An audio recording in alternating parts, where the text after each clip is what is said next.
Right now, it's in the process right now. We've had offers to do certain things. In 1997, a band from San Jose hit #1 with a retro ska anthem and rose to dominate pop culture. Then their primary songwriter walked away in 2008, leaving the hits behind while the band spiraled through lineup changes and chaos. Decades later, the frontman's final performance turned catastrophic, captured on video threatening audiences and collapsing on stage before dying in hospice at 56 from liver failure. One voice now silenced, the other carrying on with replacements. This is Smash Mouth's cursed destiny, San Jose, California. It's the mid-1990s. If you wanted to break through the grunge-dominated alternative rock scene, this was about the worst place you could start. No major connections to the industry gatekeepers, no pathway through the Seattle sound that ruled MTV. Just Bay Area ambition, and the dream that maybe a group of California kids could carve out space in a market that had no room for retro ska punk. They started when Steve Harwell, a former rapper from the group FOS, met with his old friend Kevin Coleman. The core lineup came together when Coleman, acting as Harwell's manager, knew guitarist Greg Camp and bassist Paul Delisle, who had both played in local punk bands, and introduced the three musicians to each other.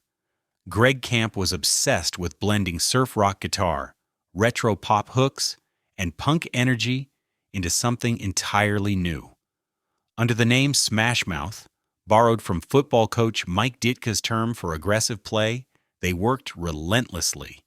They recorded demos and drove to local radio stations trying to get anyone to pay attention. A demo of the song Nervous in the Alley got picked up by a San Jose radio station, COM, in 1996. For a brief moment, it felt like validation, but validation from a local station meant nothing in the national landscape. Before we continue, don't forget to like and subscribe to the channel. By 1997, the alternative rock scene had become a closed ecosystem. Major labels and radio programmers had their formulas locked down. If it didn't sound like post-grunge angst or Britpop polish, it didn't get serious consideration.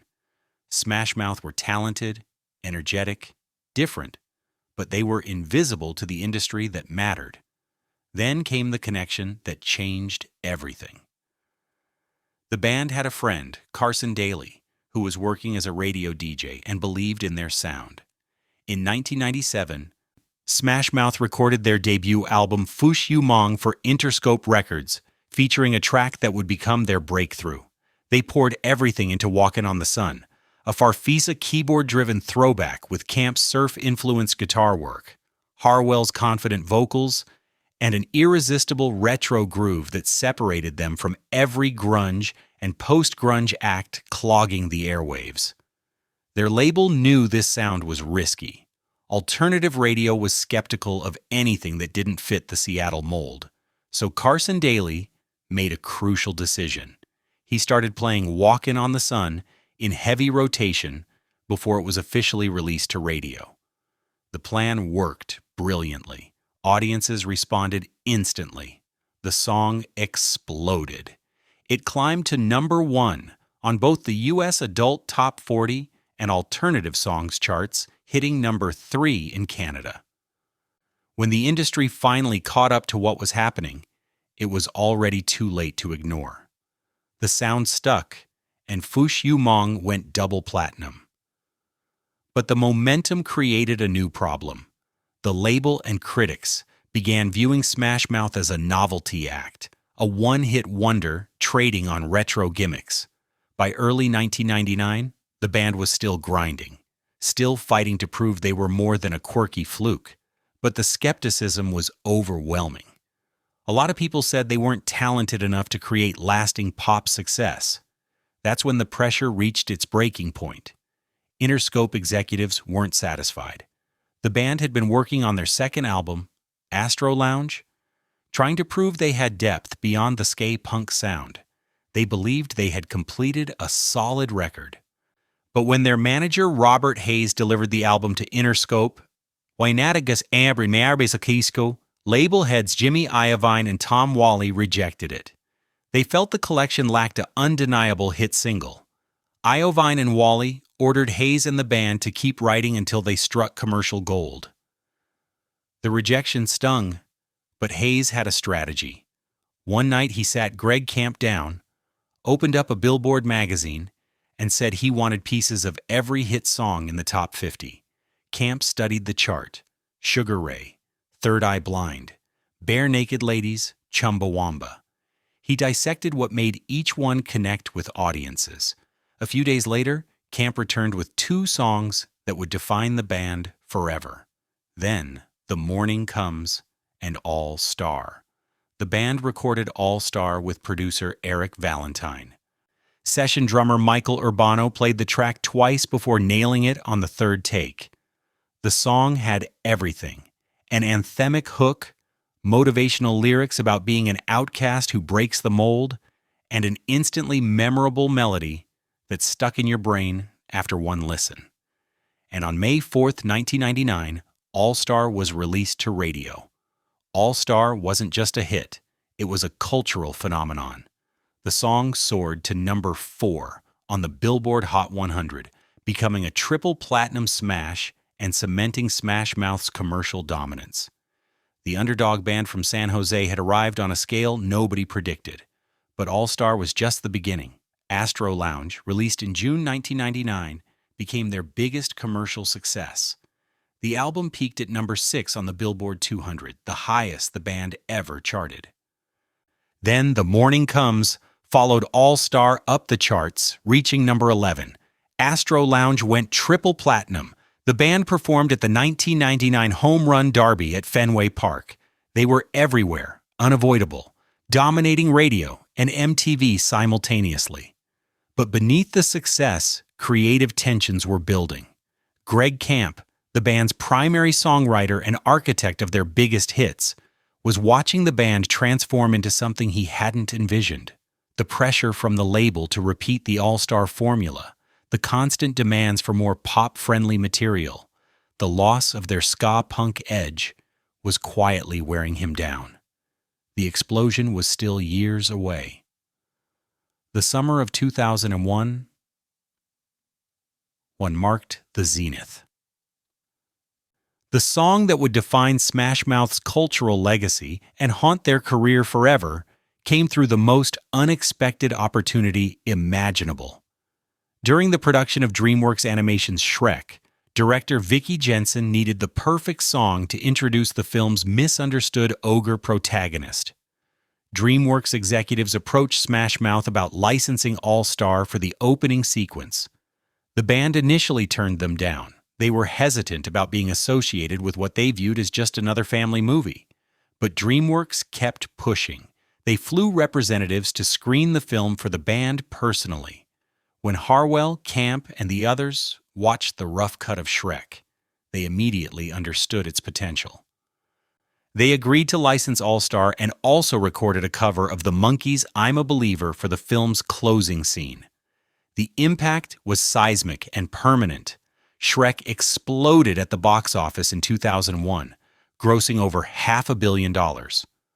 All Star played over the opening credits as Shrek burst out of an outhouse, and for an entire generation of children, the song became inseparable from the character.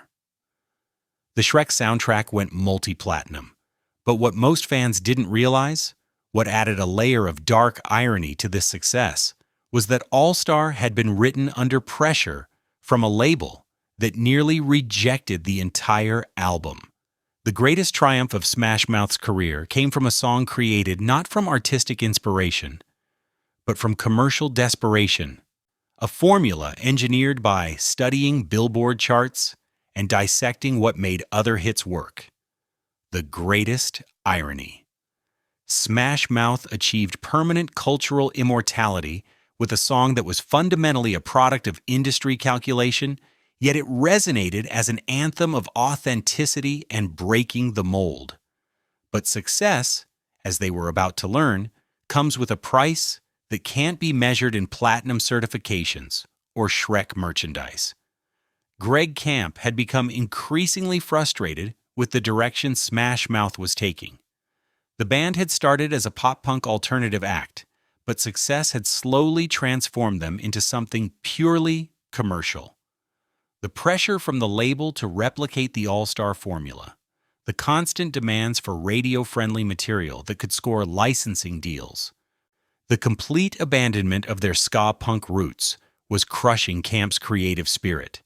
What made it worse was that the relationship among band members had deteriorated to the point where friendships were irreparably damaged.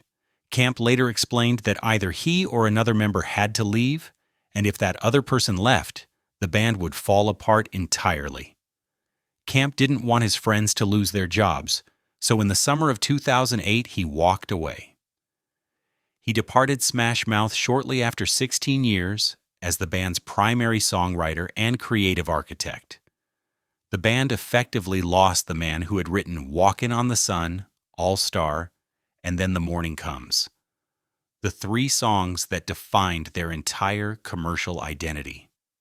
At a moment when the band was already struggling with declining relevance and label support, the songwriter who had built their legacy chose to leave for his mental health and creative freedom. But here's where the story takes its darkest turn. Camp's departure became a successful solo career focused on film composition and independent projects. He channeled his energy into creating music on his own terms, free from commercial pressure. The split resulted in Camp finding artistic fulfillment, while Smash Mouth continued as a touring nostalgia act. Smash Mouth, meanwhile, refused to let Camp's departure end them. Steve Harwell remained the face and voice, determined to keep the brand alive. He recruited new guitarists, and the band transitioned into what many viewed as a legacy act, performing the hits at festivals, state fairs, and corporate events. The lineup continued to shift constantly. Guitarists came and went. Drummers rotated, but Harwell kept performing, kept touring, kept the name Smash Mouth alive in venues across America. But the constant turnover eroded the band's artistic credibility. Fans began questioning whether this was really Smash Mouth anymore or just Steve Harwell and a backing band of hired musicians. The band's Twitter presence became notorious, often managed in ways that felt erratic and controversial. By the mid-2010s, Smash Mouth had become something stranger than a band.